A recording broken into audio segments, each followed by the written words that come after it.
Now let us make this drop down right here dynamic. We already know that in our database we have a categories collection. So we want to show the categories from our database right here. Right now we are just showing some dummy data. If I go to this add product category drop down, you will see we are just showing this dummy data. We want to make it dynamic. We already showed the categories in the home page right here. So that means we already know how to face categories from database. If I go to categories controller, you will see we already have written the function to face categories from database. Now we can just simply call this function and show the data in this page right here. So let us go ahead and do that. Now right here, I have made a separate file just for the category dropdown. But to make it simple for you, I will cut this code back to this page again. And that is because when the user selects the category, we want that selected data in this page. So when the user clicks on the submit button, we don't have the submit button yet. When the user clicks on the submit button, we can pass the selected category from this page to our function. You will learn more about this in state management. We are not going to cover state management in this course. But since we don't know anything about state management at this point, so just know that to make it simple for you, I will simply cut this code back to the file, back to this page right here. It is missing these variables, so let us also cut them and paste it right here. And now the error is gone. Now we can simply delete this file, or I will just make a comment. I'll just comment all the code and put it like this. Okay. Now you already know how when we did search product in a search page, what we did, we called the function when the user typed something, and then we received the product, put it in a variable and refreshed the screen, and that variable showed the updated data in the front end. We will do the similar thing right here. So what I'm going to do in this add product page, in the init state, when this add product page is built, so at the beginning what I want to do, I want to call the category controller dot face categories function, this function right here. And when we receive the data, we are returning the categories from this function, so we can receive it here. When we receive the data, I will put it in a list. I will name the variable categories. Initially it will be empty. Okay. The data type we will receive from this file is query snapshot. So I can say query snapshot. I will make another variable, maybe just data or category data equal to this. I have to use async and await because this is a future and it will take some time to get the data from database.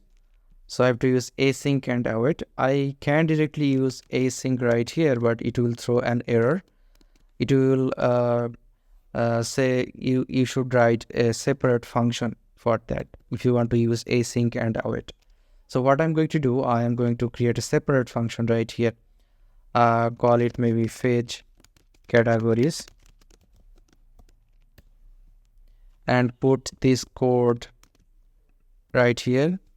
Now I can use async and await right here. Now the error is gone. Okay, so once we receive the data, we put the data here, and now what I want to do, I want to put the data inside this variable right here, this categories array right here. Now you already know, if we want to get the Firebase data, if it is query snapshot data type, we have to use category data dot docs. We have to use docs at the end like this. If you don't remember, you can look at the other places where we showed the data in future builder. You will see we have used dot docs at the end. Actually, let me show you really quickly. We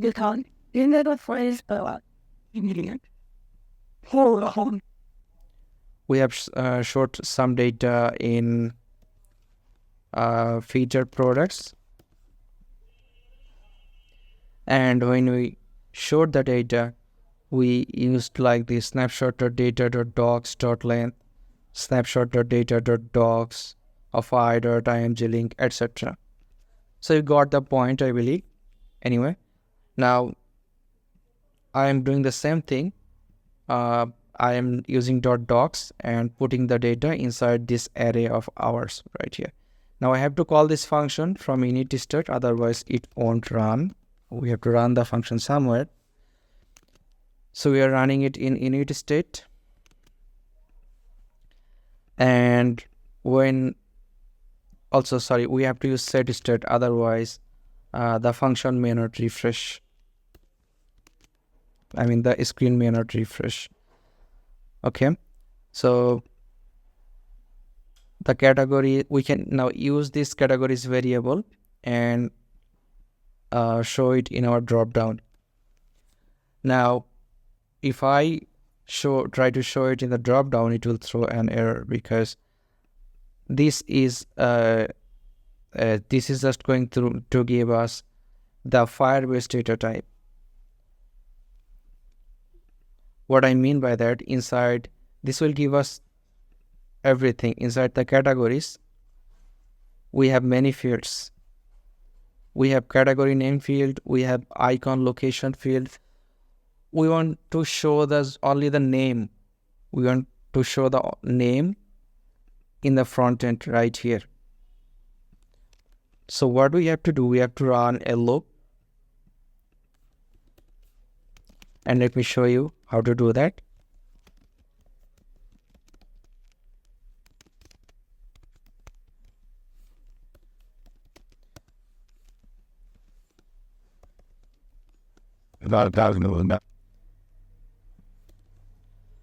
We want to run the loop based on how many data we received from database, and inside this categories string, let me rename this to maybe category names. I will name it category names. Also make sure to modify it here. So category names. Now what I can do, I can go through the loop, catch the category names, and then insert it in this variable right here. Let me show you. We're going to remove this line, because that's not how we are going to do it. It will throw error. We only want the name of the category. So we can say category and names dot add. That's how you add value to array. So category names dot add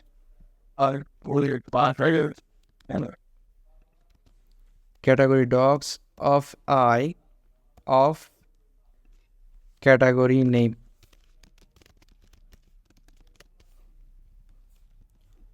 It will run through all the document we receive from the database, and then it will insert only the category name inside our category names variable, and then we can do set state. Now I can also show this in our dropdown. So for the selected category, this variable right here, initially it will be null, meaning we don't want to assign anything because we don't know what data it will receive from database. But as soon as we receive the data, we can in the selected category variable, we can add the first category that we received from the database. So category names of 0, like this. Okay. For the category list, we can remove this variable. We don't want to use it anymore. So in the value, we have added selected category. And for the items, we want to loop through the category names variable right here. Now, if I hit refresh, it will throw error anyway because initially we won't have any selected category. This selected category is null. So what we can do, we can write a condition that if selected category equal to null, or we can just say if it is not equal to null, only then you show the dropdown. If we want to show a loading bar, we can do it like this. We can say selected category equal to null, then you show a circular progress indicator, else you show the dropdown. In that case, we have to remove this if and the bracket. We can show it like this, or in that it will show as loading when the data is loading from database, or we can do it like this. We can simply say if selected category is not equal to null, only then you show the dropdown. Only then you show this dropdown right here. Okay, let me restart and see if it works.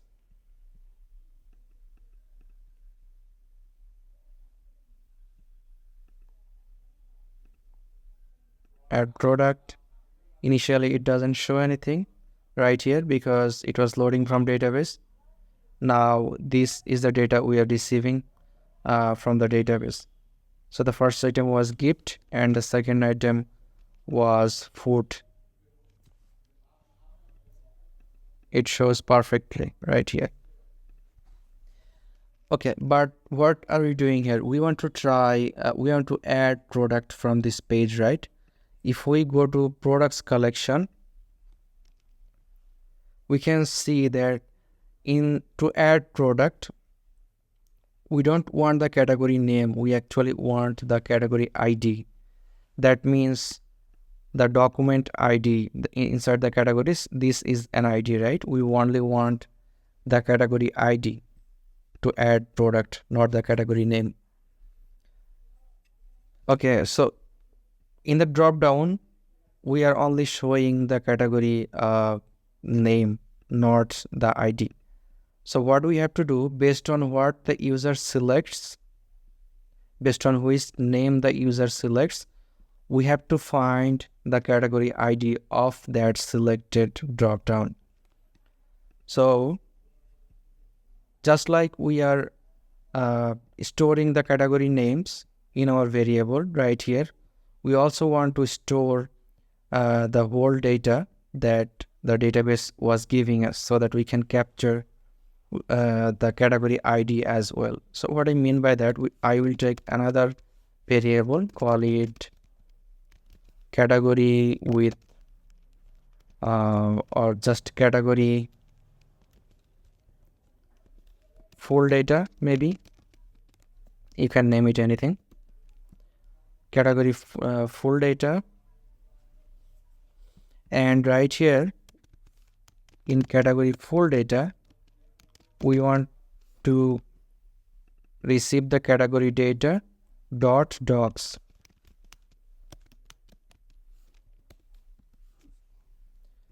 So what this will give us? This will give us everything, basically basically this whole documents and what is inside the category name, icon, location, everything. And then next we are only capturing the category names to show it in the front end. You already know what we are doing right here. So this is only new, this part, this line right here. So how can we get the category ID based on what user selects from the front end? So when the user selects something, this unchanged it is called, right? So what the user selects, we are getting that in this value variable right here. First of all, we have to find this selected value inside this variable, category full data variable. How can we find it? Let's see. We can say category full data dot index of category full data. We have to run a loop because the selected value we have to find first of all inside this category full data variable. Let me run a loop.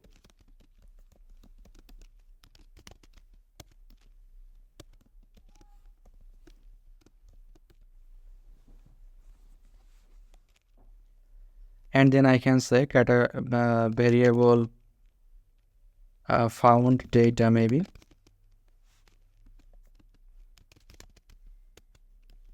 Category full data of I dot I of category name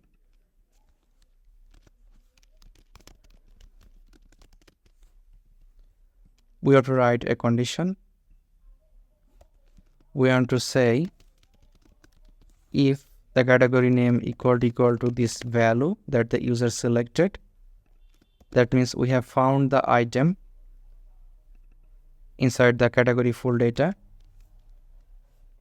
In that case, we want variable, I will name it variable found data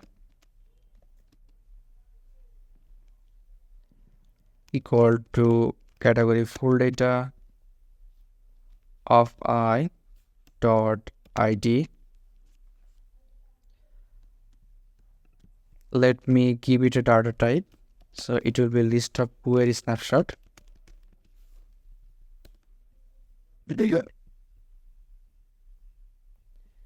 Now it says value of type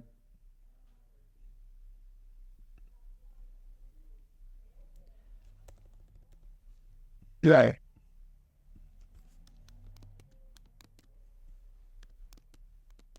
Okay, I won't give it a data type. It is throwing an error, and that is fine. Now, if I print this, let's see if it works. Found data. If I restart the project,